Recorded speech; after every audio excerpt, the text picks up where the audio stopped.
અરવલ્લી જિલ્લાના મોડાસા નગરપાલિકા વિસ્તારની 145 જેટલી રૂટ્સ કરી મિલકતોનો વેરો ઘણા લાંબા સમયથી બાકી રહેતા આ વેરો વસૂલવા નગરપાલિકાએ પણ કમર કસી હોય તેમ નોટિસો ફટકારતા સમગ્ર નગરમાં ચકચાર મચી ગઈ છે।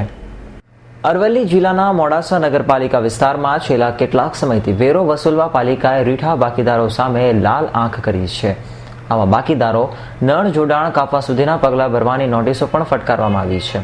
ત્યારે નગરપાલિકા વિસ્તારમાં આવેલી કેટલીક સરકારી કચેરીઓ અને સરકારી મિલકતોને નોટિસ પણ ફટકારવામાં આવી છે, જેમાં પોસ્ટ ઓફિસ, તાલુકા પંચાયત, ખેતીવાડી કચેરી, નાયબ પોલીસ અધિક્ષક કચેરી, ટાઉન પોલીસ સ્ટેશન, માર્ગ મકામના વિભાગનો પણ સમાવેશ થાય છે।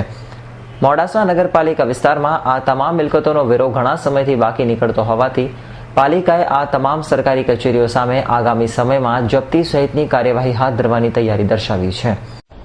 મોડાસા નગરપાલિકામાં વેરા વસૂલાત અંગે 14-15ના વર્ષમાં ખૂબ જ ઝુંબેશ ચલાવતા ચાલુ વર્ષની માગણા સામે 75.86 જેટલી વસૂલાત આવેલ છે, જ્યારે પાછલી વસૂલાત સામે સરકારી મિલકતો અને બીજી અન્ય મિલકતોના કારણે ટકાવારીમાં ઘણું જ ઘટાડો થાય છે।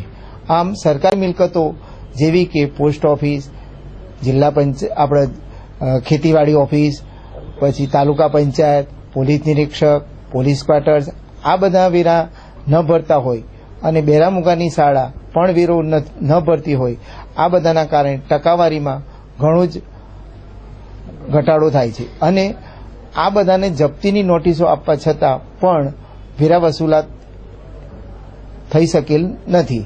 આ બાબત તે સંકલન સમિતિમાં આ મુદ્દો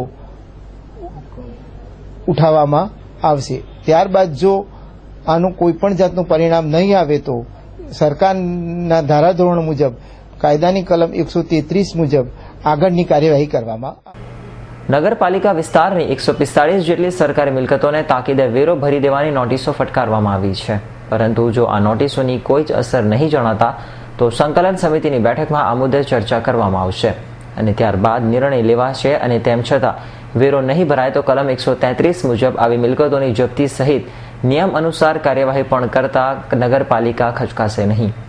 મોડાસા નગરપાલિકા આ વર્ષે સરકારી મિલકતોનો વેરો વસૂલવા માટે જે રીતે કાર્યવાહી હાથ ધરી છે, ત્યારે નાના બાકીદારો સામે જે રીતે પાલિકા વેરો વસૂલવા કાર્યવાહી કરે છે તે જ રીતે આવા રીઠા બાકીદારો સામે કાર્યવાહી હાથ ધરાય તો પાલિકાની આર્થિક સ્થિતિમાં પણ સુધારો આવી શકે તેમ છે। Alpesh Rathod, S9 news, Aravalli.